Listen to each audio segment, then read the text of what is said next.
নমস্কার বন্ধুরা, SB academic সেন্টারের প্রত্যেকটা ছাত্রছাত্রীকে স্বাগত। দেখতে পাচ্ছ আজকে আমি ক্লাস 9-এর ভূগোল বইটা সলভ করাচ্ছি, ছায়া প্রকাশনী। এই ভূগোল বইটা সলভের জন্য প্রচুর ছাত্রছাত্রী রিকোয়েস্ট করছে। ভূগোল ও পরিবেশ খুবই গুরুত্বপূর্ণ বই, দুলাল দাস ও চন্দন সুরভি দাস। তো দেখো, যারা নতুন সদস্য আছে প্লিজ চ্যানেলটাকে সাবস্ক্রাইব করো এবং সমস্ত বন্ধুদের মধ্যে শেয়ার করো। তোমাদের সাপোর্ট আমার একান্তই কাম্য। তো দেখো, এবারে আমি সপ্তম অধ্যায় সলভ করাচ্ছি, ভারতের সম্পদ। এই সপ্তম অধ্যায় সলভের জন্য প্রচুর ছাত্রছাত্রীর রিকোয়েস্ট ছিল যে স্যার আপনি সপ্তম অধ্যায়টা সলভ করে দিন।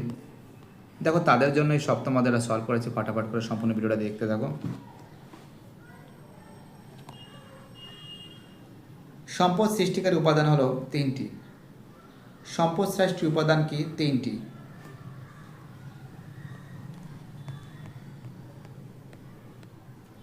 দুদাগের প্রশ্ন কি বলেছে? ম্যাগনেটাইট জাতীয় আকরিক লোহার পরিমাণ, সির অ্যান্সার 72%। ম্যাগনেটাইট জাতীয় লোহা জাতীয় আকরিক লোহার পরিমাণ 72%। তিনের প্রশ্ন, পশ্চিমবঙ্গের একটি কয়লা উত্তোলন কেন্দ্র হলো রানীগঞ্জ।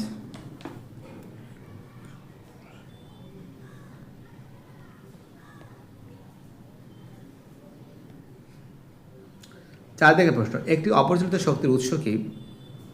তোমরা জানো একটি অপরিচালিত শক্তির উৎস হলো বায়ু শক্তি। পাঁচের প্রশ্ন, পারমাণবিক বিদ্যুৎ শক্তি উৎপাদনে পৃথিবীতে ভারতের স্থান চতুর্থ। পারমাণবিক বিদ্যুৎ শক্তি উৎপাদনে পৃথিবীতে ভারতের স্থান চতুর্থ। ছয়ের প্রশ্ন, নিচের সঠিক গোষ্ঠীটি হলো ডি এর অ্যান্সার সিডারাইট, হেমাটাইট, ম্যাগনেটাইট।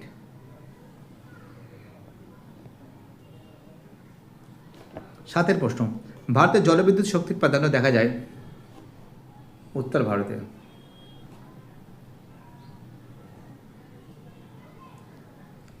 আটের প্রশ্ন, সৌরশক্তির একটি বহুল ব্যবহারের ক্ষেত্রে হলো অ্যান্সার হবে গ্রামীণ বৈদ্যুতিকরণ।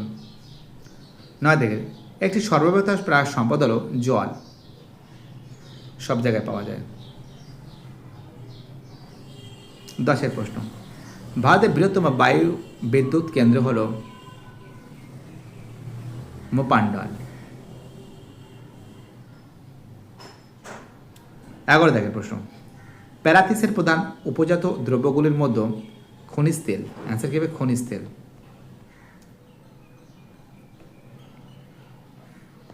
এবার তোমাদের আমি শূন্যস্থানগুলো সলভ করে দিচ্ছি, ফটাফট করে ভিডিওটা দেখতে থাকো।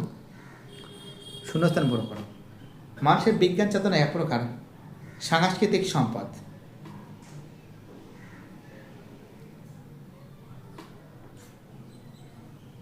সাংস্কৃতিক সম্পদ।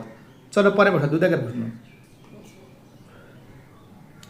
আকরিক লোহা উৎপাদনে ভারতের প্রথম স্থান অধিকারী হল উড়িষ্যা। আকরিক লোহা উৎপাদনে। 3 দাগে, পশ্চিমবঙ্গের একটি তাপবিদ্যুৎ কেন্দ্র হলো কোলাঘাট। পশ্চিমবঙ্গের একটি তাপবিদ্যুৎ কেন্দ্র নাম কি? অ্যান্সার হবে কোলাঘাট। 4 প্রশ্ন, হিমাচল প্রদেশের ড্যাশ একটি ভূতাপ শক্তি উৎপাদন কেন্দ্র রয়েছে।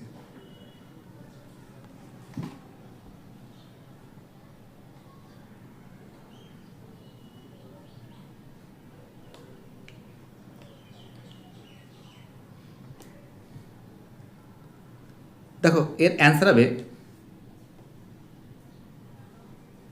মণিকরণে। 5 দিকের প্রশ্ন, সর্বোৎকৃষ্ট কয়লা হলো অ্যান্থ্রাসাইট। বয়লাডিলা লৌহ খনি অঞ্চলটি রাজ্যে অবস্থিত ছত্তিশগড়। শুদ্ধ অশুদ্ধ নির্ণয় করো।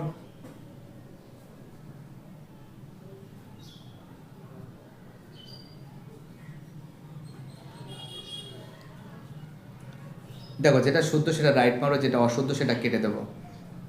সম্পদ জৈবিক বৈশিষ্ট্য অনুযায়ী দুটি ভাগে বিভক্ত।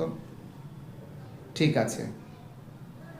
দেখো, অভ্র এক প্রকার জ্বালানি খনিজ, এটা ভুল আছে। 3 দেখে, খনিজ তেলকে কালো হিরো বলা হয়, এটা ভুল আছে। পৃথিবীর সর্ববৃহৎ সৌরশক্তি উৎপাদনের কেন্দ্রে ভারত অবস্থান করেছে, এটা ঠিক আছে। 5 দেখে, বায়ুশক্তির প্রচলিত শক্তির উৎস, এটা ভুল আছে। তো দেখতে পাচ্ছি এবার আমি তোমাদের বাম স্তম্ভের সঙ্গে ডান স্তম্ভ মিলিয়ে দেবো। দেখো এখানে বলেছে বিদ্যালয় হবে, তো দেখো বিদ্যালয় তোমরা কী লিখবে? সামাজিক সম্পদ। বিদ্যালয়টা কী লিখবে? সামাজিক সম্পদ। দু দাগে প্রশ্ন বলেছে লিগনাইট কয়লা, অ্যান্সার হবে নেভেলি।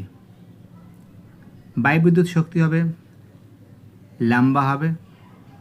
খনিজ তেল হবে মুম্বের হাই। 2 3 1 4, 2 3 1 4। দেখতে পাচ্ছ সুন্দর করে তোমাদের সামনে তুলে ধরেছি আমি। যে প্রশ্নগুলো আছে প্রত্যেকটা প্রশ্ন আমি অ্যান্সার সমেত সুন্দর করে তোমাদের সামনে তুলে ধরেছি, যাতে তোমাদের সুবিধা হয়, তোমরা যাতে পড়তে পারো। অর্থাৎ তোমরা দেখতে পাচ্ছি এটা হবে 2 হবে, এটা 3 হবে, এটা 1 হবে, এটা 4 হবে। ঠিক আছে, কী বলছি বুঝতে পারছো? চলো এবার আমি পরের প্রশ্নটা সলভ করেছি। পরের প্রশ্ন বলেছে আকরিক লোহার একটি ব্যবহার লেখো, পেজ নাম্বার কত? 95। আকরিক লোহার ব্যবহার লেখো, পেজ নাম্বার কত? 95, তাই তো? আকরিক লোহার ব্যবহার দেখতে পাচ্ছ পেজ নাম্বার 95। আকরিক লোহার গুরুত্ব বা ব্যবহার লেখো। কৃষি যন্ত্রপাতির ক্ষেত্রে লাঙল, কোদাল, কাস্তে, ট্রাক্টর তৈরি করতে ব্যবহার করা হয়। দু দেখে ঘর বাড়ি নির্মাণ, গৃহস্থলীর সামগ্রী নির্মাণের ক্ষেত্রে যেমন লোহার রড, সুচ, ছুরি, কাঁচি। 3 দেখে অন্যান্য ক্ষুদ্র মাঝারি ধরনের সরঞ্জাম প্রস্তুতিতে সাঁড়াশি, কাটারি। 4 বলেছে পরিবহনের যন্ত্রপাতি তৈরিতে সাইকেল, রিক্সা, বাস, ট্রাম, রেলগাড়ি, জাহাজ। ভারী যন্ত্রপাতি তৈরিতে, যুদ্ধর প্রয়োজনীয় অস্ত্র তৈরিতে রাইফেল, পিস্তল, এইসব ক্ষেত্রে কিন্তু আকরিক লোহা কিন্তু ব্যবহার করা হয়। চলো আমাদের পরের প্রশ্ন কী বলেছে দেখা যাক। চলো আমাদের পরের প্রশ্ন কী বলেছে? 2 দাগের প্রশ্ন। ব্রহ্মপুত্র উপত্যকা একটি খনিজ তেল উত্তোলন কেন্দ্রের নাম কি? ডিগবয়। ব্রহ্মপুত্র উপত্যকায় একটি খনিজ তেল উত্তোলন কেন্দ্রের নাম কি? ডিগবয়। 3 দেখে উড়িষ্যার একটি জলবিদ্যুৎ উৎপাদন কেন্দ্রের নাম কি? অ্যান্সার হবে হীরাকুদ। উড়িষ্যার একটি জলবিদ্যুৎ উৎপাদন কেন্দ্রের নাম কি? অ্যান্সার হবে হীরাকুদ। 4 দেখে ভারতের বর্তমান সৌরবিদ্যুৎ উৎপাদন কেন্দ্র কত মেগাওয়াট? অ্যান্সার হবে 70,000 মেগাওয়াট। অ্যান্সার কী হবে? 70,000 মেগাওয়াট। দেখো এখানে যে প্রশ্নগুলো আছে প্রশ্নগুলো তোমাদের সামনে তুলে ধরছি। এটা 95 নম্বর পেজ দেখিয়ে দিলাম। এটা হবে ডিগবয় হবে, 3 অ্যান্সার হবে হীরাকুদ হবে, এটা হবে 70,000 মেগাওয়াট। এবং এখান থেকে দেখতে পাচ্ছি এটা আমি তোমাদের বলেছি 2, এটা হবে 2 হবে, 3 হবে, 1 হবে, 4 হবে। ঠিক আছে, ভিডিওটি দেখার জন্য সবাইকে অসংখ্য ধন্যবাদ জানাই। সুস্থ থাকো, ভালো থাকো, চ্যানেলের সঙ্গে যুক্ত থাকো, এটাই আমার একান্ত অনুরোধ তোমাদের কাছে। বাইরেটা সবাই ভালো থাকবে। তো দেখতে পাচ্ছি এবারে আমি তোমাদের